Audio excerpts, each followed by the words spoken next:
2001년도가 되었을 때 지금도 기억되는 것은 그동안 1999년, 1998년 이렇게 달력을 보다가 2000년대가 넘어서 2001년도가 되었을 때 상당히 기대를 많이 했습니다. 뭔가 많이 달라지겠구나. 1000년의 세월이 이제 바뀌는 이제 그런 해였는데 뜻밖에도 2001년 알카에다의 그 소행으로 911 9월 11일에 뉴욕의 두 빌딩이 비행기의 공격을 받고 그때 한 3,000명 가까이 무고한 생명을 잃었던 아주 악몽 같은 그 해가 2001년도 9월 달이었습니다. 미국이 그 알카에다의 거점이었던 아프가니스탄을 이제 들어가서 20년 동안, 그래 금년까지잖아요. 2001년부터 2021년 금년이. 그래 20년 동안 전쟁을 했지만 많은 피해를 또 받았죠. 그동안 한 미군 2,500명 정도가 목숨을 그곳에서 잃었습니다. 바이든 행정부는 2021년 9월 11일 되기 전에 전쟁을 종식하기 위해서 결의를 다졌죠. 하지만 철수의 과정은 험난하기만 했습니다. 숨가쁘게 아프가니스탄에서 철수하던 미군, 그리고 미국 민간인들, 그리고 그들을 도와왔던 아프가니스탄 친구들의 철수를 지원하고 있던 미군 병사 13명이 또 이번에는 IS의 소행으로 여겨지는 자살 테러 폭탄으로 또 목숨을 잃었던 그런 우리가 기억을 하고 있습니다. 그럼에도 불구하고 미국은 그의 미국 시민들을 구출하기 위해서 작전을 중단하지 않았습니다. 한 사람이라도 더 구출하기 위한 눈물겨운 작전이 계속이 되었죠. 수많은 사람들이 아프가니스탄 공항으로 몰려들었고 미처 탈출하지 못한 사람들은 자기들의 그 아이들이라도 탈출시키려고 그 미군들의 가슴으로 아이들을 던져 올리는 그런 광경도 우리들이 목격을 했습니다. 본국으로 살아 돌아온 많은 미군들은 따뜻한 가족들의 환영을 받기도 했지만 살아오지 못한 전사한 자들은 성조기에 관이 덮인 채로 묵묵히 미국 공항에 도착을 했습니다. 아프가니스탄에서 나오지 못한 미국 시민들을 둔 채로 미군이 황급하게 철수하는 이 일에 대해서 많은 미국인들은 정부를 질타했습니다. 바이든 대통령은 마지막 한 사람의 미국 시민이라도 안전하게 탈출하도록 하겠다고 거듭 약속을 하기는 했지만 많은 미국 시민들에게는 이번에 철수가 너무 조급했다, 너무 준비 없이 철수했다는 비난을 면할 수가 없게 되었습니다. 사실 미국이 외국에 파병한 군인들이 전사를 했거나 또 실종이 되면 그 시신 끝까지 추적을 해서라도 발견을 하고 이제 미국 국립공원묘지에 안장을 시켜왔잖아요. 지금도 중단하지 않고 계속 노력하고 있습니다. 2차 세계대전 때 실종된 미군이라든지 또 6.25 사변 때 한국에서 저 강원도 오지 저 북한 어느 곳에 묻혀 있는 시신을 발견하는 대로 즉각 미국으로 송환을 해서 그들을 안장시키는 일을 지금도 계속하고 있습니다. 그것은 이제 고향이기 때문에 그렇잖아요. 그 낯선 곳에서 나라를 위해 싸우다가 목숨 잃은 자들을 그냥 버려둘 수는 없잖아요. 사람이 여행을 위해서 집을 떠나도 다시 돌아올 수 있는 그 고향이 있다는 것은 얼마나 위로가 되고 또 축복이잖아요. 돌아갈 곳이 없다면 매우 슬픈 일일 것입니다. 베드로는 이렇게 말씀했죠. 베드로 그의 전서 2장 11절에 나그네와 행인 같은 너희들을, 우리는 이 세상을 살 때 잠깐 살다가 떠나야 되는 나그네 같은 삶이다, 이렇게 표현을 했습니다. 오늘 우리 모두는 다 나그네 삶을 살고 있잖아요. 우리가 태어난 곳이 어디든, 뭐 한국이든 또는 뭐 다른 제3국이든 미국이든 태어나서 지금까지 이곳까지 왔습니다. 나그네의 길을 지금 우리가 걸어온 것이죠.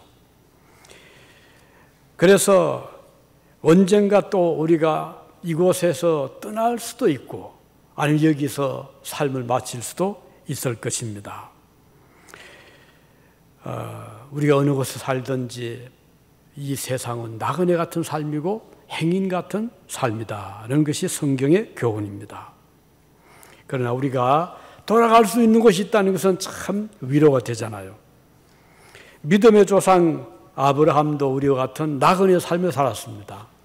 하나님께서 어느 날 아브라함에게 아브라함아 고향 친척을 떠나라, 내가 너에게 지시할 곳으로 가라 라고 했을 때 아브라함은 이제 정리를 했죠. 이제 주변 정리도 하고 신변 정리, 재산 정리, 그리고 인척들을 다 이제 인사를 하고 저 이제 떠나갑니다 하고 고향을 떠났습니다. 그리고는 이제 먼 길을 가는데 그는 죽을 때까지 그곳으로 돌아오지 못했어요. 그 갈 때 우려잖아요. 그리고는 계속 이제 나그네 삶을 살았습니다. 참 우리가 그 아브라함의 삶을 보면 저것이 우리와 같은 우리의 삶도 저렇다. 하지만 아브라함은 조금 더 후회하지 않은 것은 갈 곳이 있었잖아요. 어디죠? 하나님 나라. 그가 영원히 살 곳은 갈 때 우려가 아니고 거기 살았다 해도 또 결국은 죽잖아요.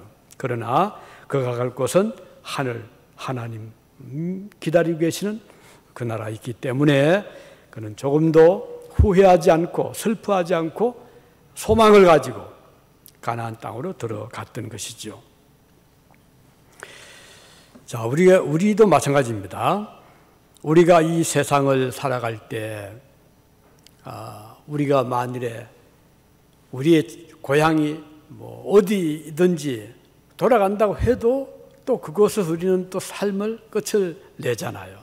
그것이 본향이 아니잖아요. 영원히 살 곳이 아니잖아요. 그런데 우리에게는 하나님께서 예비하신 하늘나라 본향이 있다는 것이 큰 위로가 되는 것입니다. 우리 하나님께서 이 세상에 살고 있는 모든 그의 백성들을 이제 모아서 예비하신 그 나라로 이끌어 가실 날이 오기 때문입니다. 비록 우리가 땅 저 끝에 거주한다 하더라도 하나님께서는 우리를 반드시 찾아, 마치 미국이 그의 파병된 미군들을 어느 곳에서 싸우다가 전사해도 계속 추적해서, 요즘은 과학이 발달되니까 DNA 그런 그 검사를 해서 발기 찾아내서 본국으로 송환하듯이 우리 하나님께서는 그의 백성들이 어느 곳에서 어떻게 세상을 살다가 떠났든지 그들을 다 찾아내서 천국으로 인도해 가시는 것입니다. 그래서 천국은 우리가 영원히 살 본향이고 영원한 우리의 살 곳이기 때문입니다. 그러면 하나님께서 그의 백성들을 이렇게 끝까지, 땅 끝까지 찾아가서 불러서 인도하시는 그 이유가 무엇일까요? 하나는 하나님께서 보실 때 그의 백성들은, 오늘 여기 보면 보배롭고 존귀한 자들이기 때문이다 그랬어요. 하나님이 여러분과 저를 볼 때 우리는 뭐 그걸 못 볼 수 있죠. 그렇죠. 하나님의 눈으로 우리를 보실 때는 우리의 모습이 마치 보배와 같고 존귀한 자라는 말씀인 것입니다. 하나님의 자녀들은, 우리 하나님의 눈에는 정말 귀하고 영광스러운 존재들입니다. 그래서 하나님은 그의 자녀들을 결코 잊어버리시지를 않는 것이죠. 이사야 선지자는 이렇게 말씀했습니다. 이사야 43장 4절 본문이죠. 내가 내 눈에 보배롭고 존귀하며, 하나님의 눈에는 오늘 여러분과 제가 그렇게 보배로워 보이고 존귀하게 보인다는 말씀인 것입니다.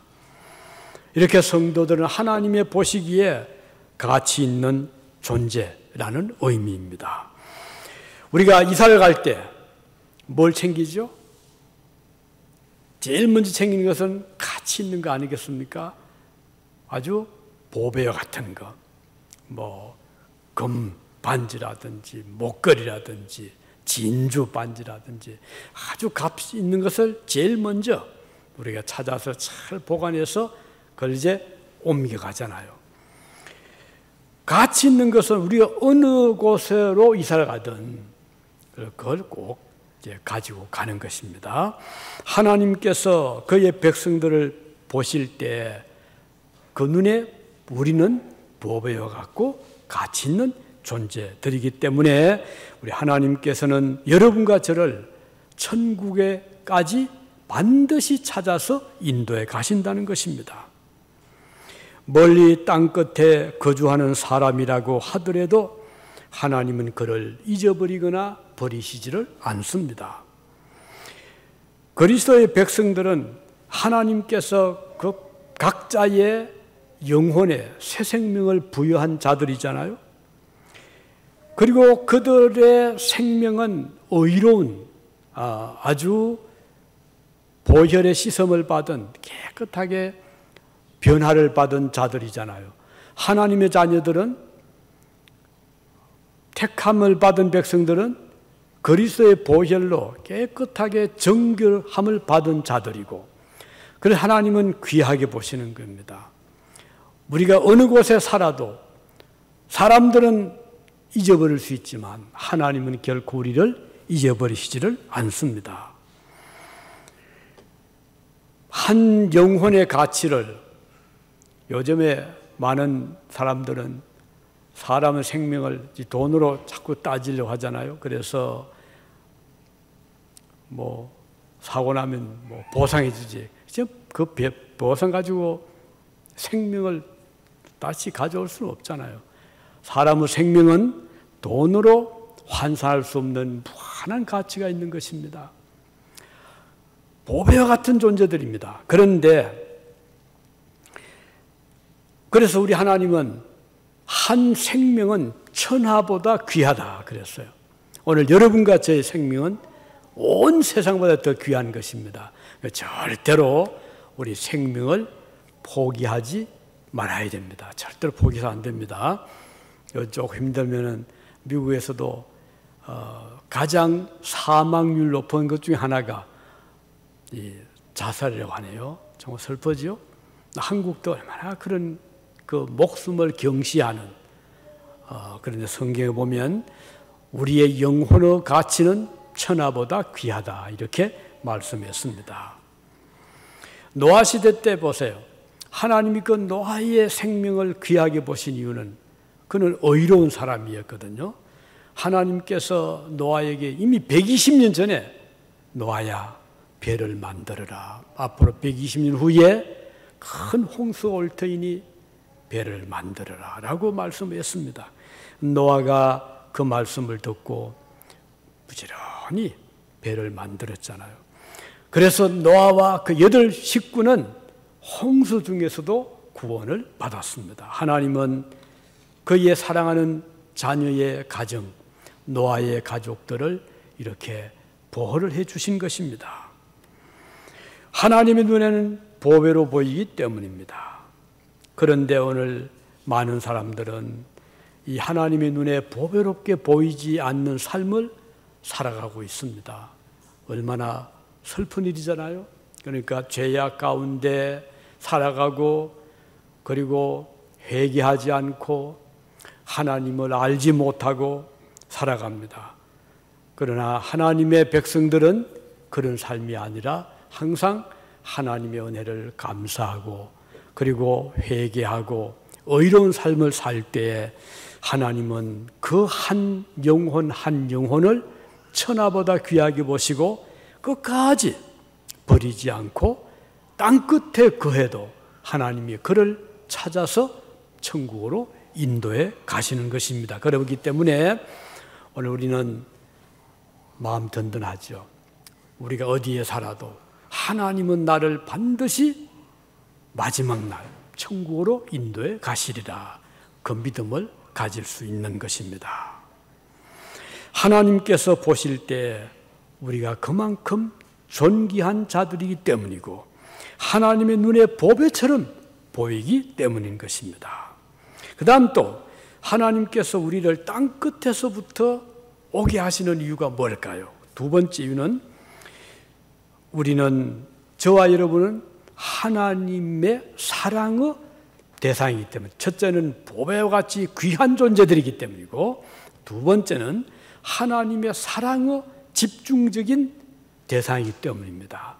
사랑하는 자를 위해서 얼마나 우리가 헌신하고 또 그 사랑하는 자를 위해서 많은 그런 노력을 하잖아요. 가령 부모가 자녀를 사랑할 때 얼마나 자녀를 위해서 부모들이 평생을 살아가잖아요.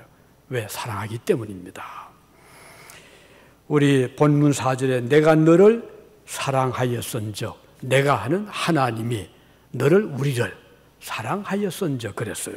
그래서 하나님의 사랑은, 그러면 우리를 왜 이렇게 사랑하죠? 어떤 조건이죠? 무조건적인 사랑입니다. 하나님은 unconditional, 조건이 없는 사랑입니다.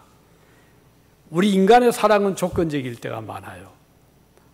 친구가 나를 사랑하니까 나도 사랑할 수가 있고, 또는 저 사람은 뭐 이런 점이 좋으니까 그래서 내가 사랑할 수가 있고, 또 저 사람은 아주 크게 성공을 해서 가진 것이 많으니까 사랑할 수도 있고, 여러 조건이 있지만 하나님의 사랑은 우리가 뭐 성공을 했든 하지 못했든, 성격이 좋든 좋지 않든, 가진 것이 많든 적든 이런 조건을 따지지 않고 하나님은 무조건 우리를, 여러분을 사랑해 주시기 때문입니다.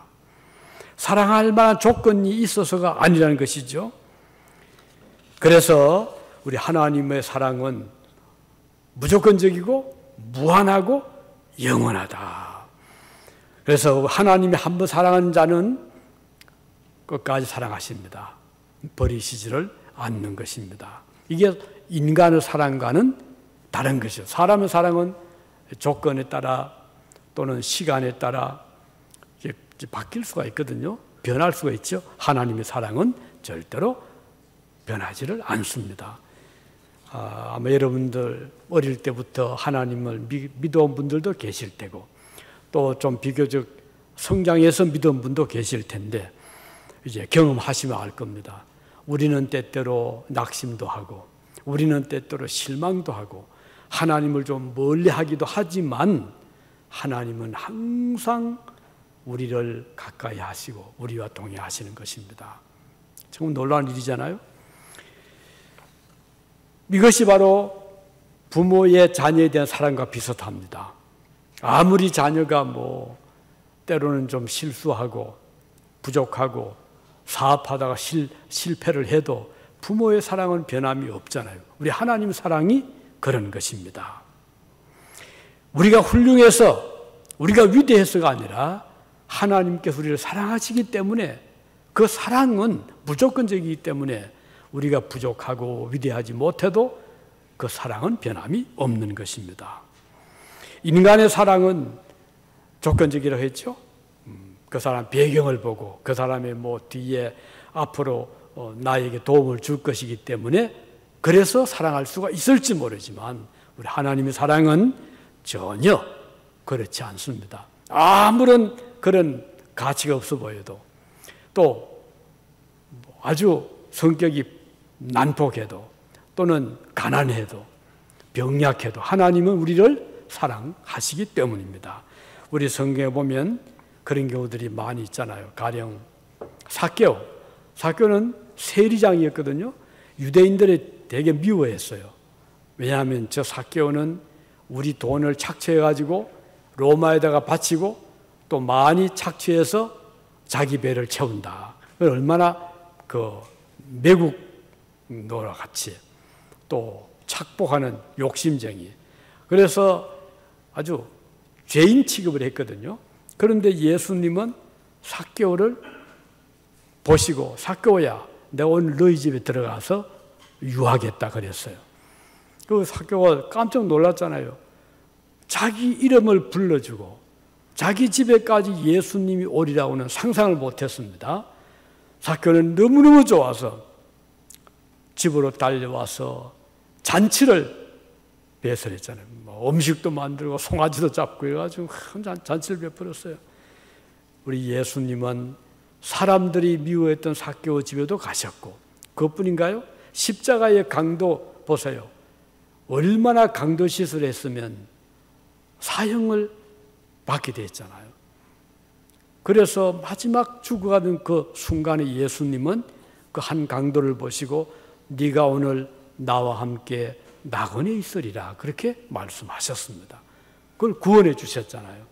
강도 같은 사람도, 삭개오 같은 사람도, 또 우리 예수님 그뿐 아니죠. 저 수로보니게의 그 이방 여인, 또 귀신 들린 사람, 우리 주님이 그들을 고쳐주시고 그들을 용서하시고 사랑해 주셨던 것입니다. 우리 주님께서 이 세상에 오시는 그날 우리 하나님의 사랑받은 자들은 한 사람도 놓치지 않고 다 불러 찾아서 주님 나라에 인도해 가십니다. 자, 그러면 어떤 사람은 산에 등산 갔다가 그만 저 히말라야 눈 속에 묻힌 사람도 있을 테고, 어떤 사람은 저 타이타닉 그 배를 타고 가다가 물에 수장된 사람도 있을 테고, 전쟁하다가 보면 전쟁터에서 산화된 사람도 있을 테고, 또는 뭐 저 우주 여행하다가 공중에 폭발해서 목숨 잃은 사람도 있을 테고, 온갖 그런 상황, 어려운 중에서 목숨을 잃었지만 그들을 어떻게 하나님이 찾아내시죠? 하나님은 능력이시고 하나님은 가능하시거든요. 그래서 우리 하나님은 우리가 어느 곳에서 어떤 상황으로 목숨을 잃었든지 주님이 오실 때, 천국이 임할 때 각자의 그 묻힌 곳에서, 산화된 곳에서 하나님은 다 찾아내서 천국으로 다 인도해 가시는 것입니다. 그래서 하나님이 이렇게 우리를 데려가실 이유는 우리를 사랑하시기 때문입니다. 우리 저와 여러분 하나님 보실 때에 우리는 사랑받는 대상자들이라는 것입니다. 우리 주님께서 이 세상에 재림하시는 날, 그 앞에 부르심을 받고 구원의 은총을 받을 사람들은 세계 여러 곳곳에서, 미국에 또 아시아 뭐 한국에도 일본에도 인도에도 중국에도 있을 테고 아프리카도 있을 테고 모든 나라 땅끝까지 복음이 전파되고 있기 때문에 복음이 들어가는 곳곳마다 하나님 백성들이 그 부름을 받고 하나님을 영접하고 그리스도를 영접하고 회개하고 용서받은 자들이 있잖아요. 그들을 한 사람도 하나님 놓치지 않고 다 불러 모아서 천국으로 들어가게 하시는 것입니다. 그래서 그들은 천국에 들어가서 의의 흰옷을 입고 하나님 주시는 상급을 받고 하나님 앞에 서서 칭찬과 영광을 얻게 될 것이기 때문입니다. 그들은 한결같이 하나님의 사랑의 대상자들이기 때문에 그런 것입니다. 우리 인간들은, 사람들은 시간이 흐르면 잊어버릴 수가 있지만 하나님은 절대, 왜냐하면 어제나 오늘이나 영원토록 동일하신 하나님이시기 때문에 우리를 잊어버리시지를 않는 것입니다. 자, 이제 마지막으로 그럼 하나님이 땅끝까지 그의 백성을 불러 모으신 이유가 뭔가요?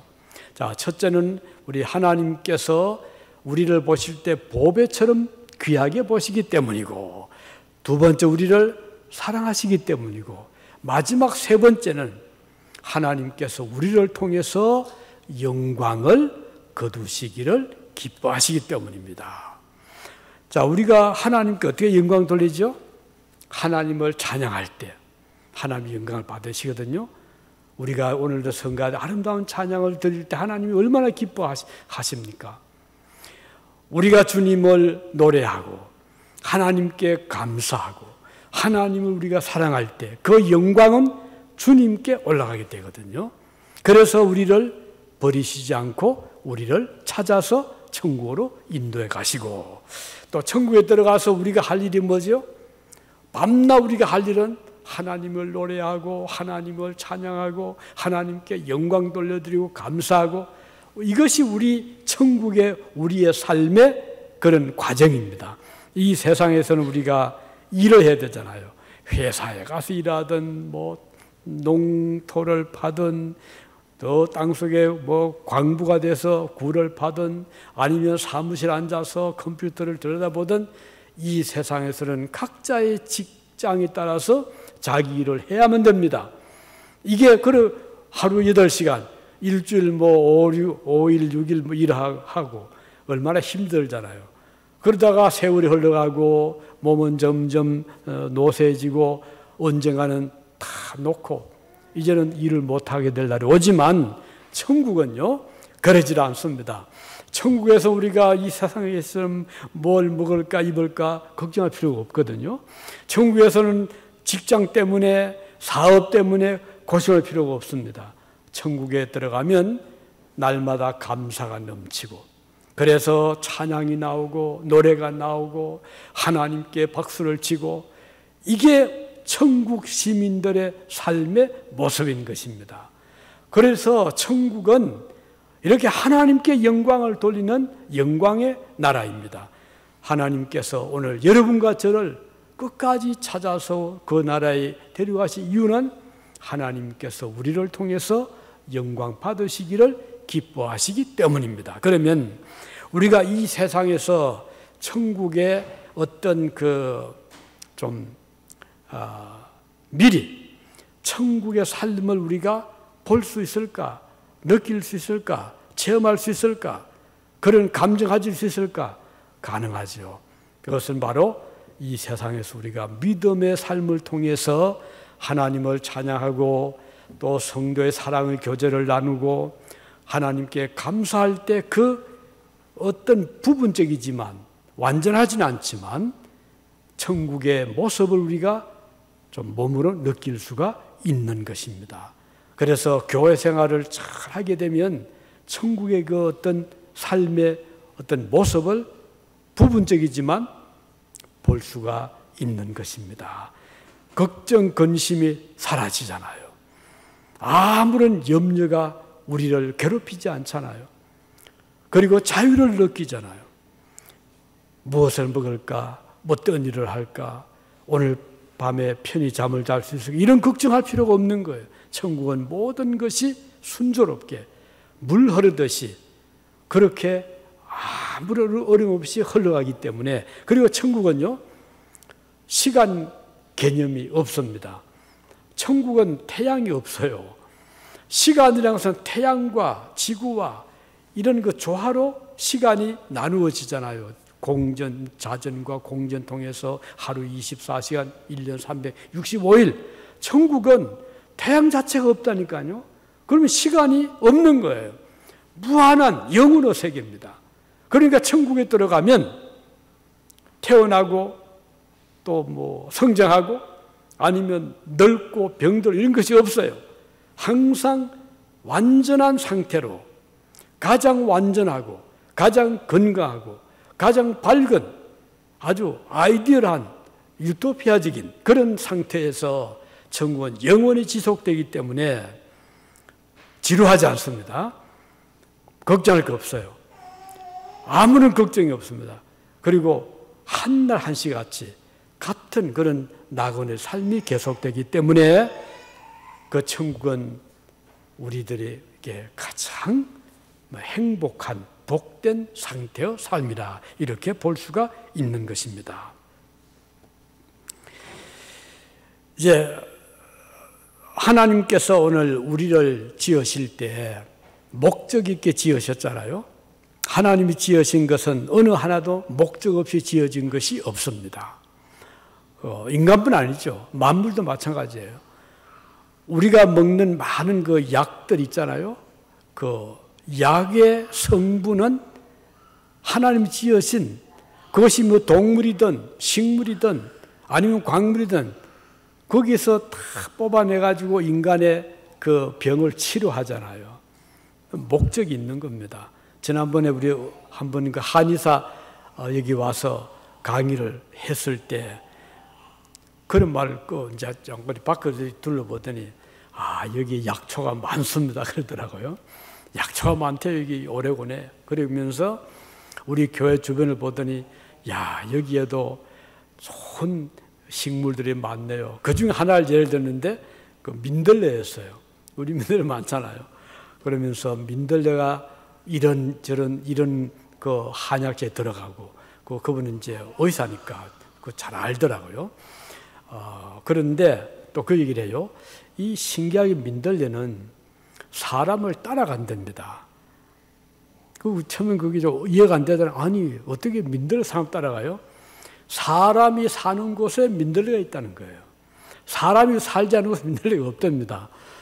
그게 사실인지 우리 이해 안 가죠? 그런데 이제 우리가 11가 살 때 그 앞에 민들레가 많았어요. 우리가 살 때요. 우리가 한 10년 살았잖아요. 요즘 가보면요. 민들레가 없어요. 그 생각이 나는 거예요.